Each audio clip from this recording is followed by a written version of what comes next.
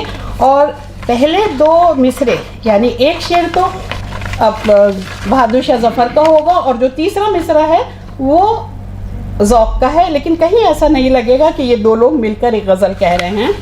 یا تو افسر میرا شاہانہ بنایا ہوتا، یا میرا تاج گدایا نہ بنایا ہوتا، ورنہ ایسا جو بنایا نہ بنایا ہوتا۔ یہ تیسرا مصرع ہے۔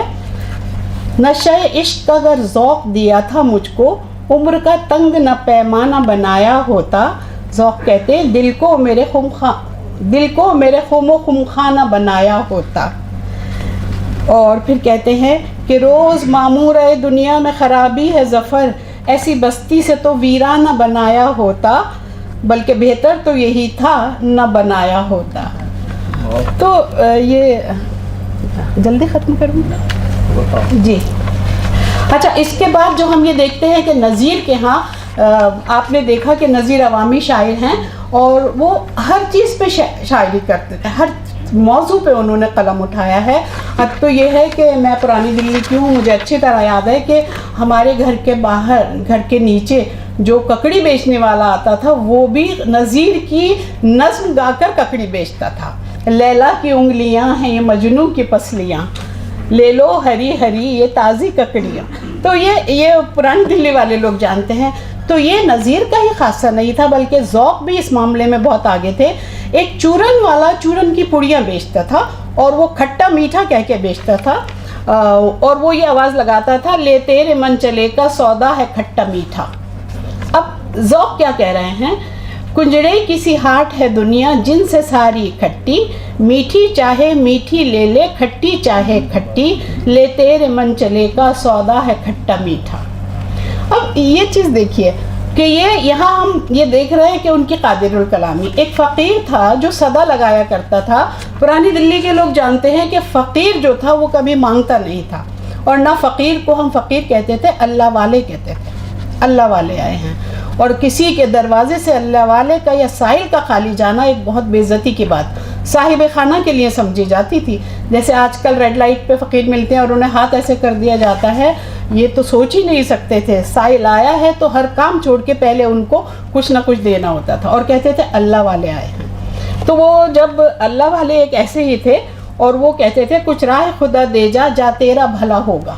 اس پہ دیکھیے یہ کیسے لگا ہے، دنیا کے کیا کرتا ہے سینکڑوں تو دھندے، پر کام خدا کا بھی کر لے یا بندے، کچھ راہ خدا دے جا جا تیرا بھلا ہوگا۔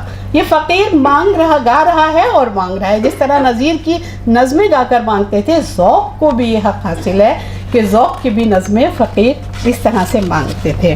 جو رب نے دیا تجھ کو تو نام پہ رب کے دے، گر یہاں نہ دیا تو نے وہاں دے گا کیا بندے، کچھ راہ خدا دے جا جا تیرا بھلا ہوگا۔ میں آپ کو ذوق کی وہ چیزیں جو ابھی شمیم صاحب نے اور سرور الہدا صاحب نے بتائی ہیں، میں اس سے ذرا ہٹ کے کچھ بتانا چاہ رہی ہوں۔ ذوق کی شاعری کے لیے، ذوق کی غزلوں کے لیے میں آپ کو یہ بتاتی ہوں کہ جس زمانے میں ذوق نے شاہ نصیر کی شاگردی اختیار کی، اس وقت دلی میں شعر و شاعری کے افق پر شاہ نصیر اور ان کا رنگ چھایا ہوا تھا۔ شاہ نصیر کی اپنی بے پناہ تخلیقی صلاحیتیں ہی کیا کم تھیں، اس پر مستزاد یہ کہ ان کے رنگ میں لکھنے والے ان کے کئی شاگرد بھی ادبی محفلوں کو گرما رہے تھے۔ سننے والوں کے مزاج و ذوق بھی اسی رنگ میں رچ بس گئے تھے، اور اسی رنگ سخن کو قبولیت عام مل چکی تھی۔ شاہ نصیر کی تربیت و صحبت نے بہت کم عرصے میں ذوق کو مشاقی اور قادر الکلامی کی اس منزل پر پہنچا دیا جہاں مشکل سے مشکل زمینوں میں قابل داد شعر نکال لینا ان کے لیے معمولی بات تھی۔ شاہی دربار سے وابستگی اور احتیاج نے انہیں قصیدہ گوئی کی طرف مائل کیا۔